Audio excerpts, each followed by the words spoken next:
सोलापूरची विमानसेवा कधी सुरू होणार याकडे सर्वसामान्य सोलापूरसह राजकीय लक्ष लागून राहिले।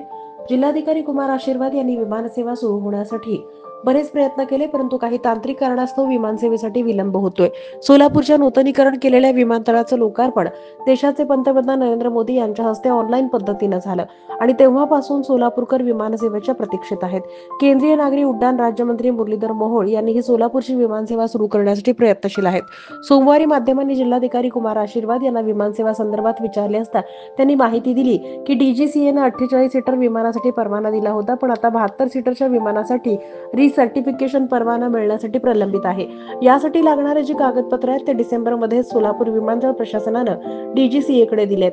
यावर कार्यवाही प्रलंबित असून लवकरात लवकर DGCA कडून रिसर्टिफिकेशन परवाना मिळेल अशी अपेक्षा कुमार आशीर्वाद जिल्हाधिकाऱ्यांनी व्यक्त केली।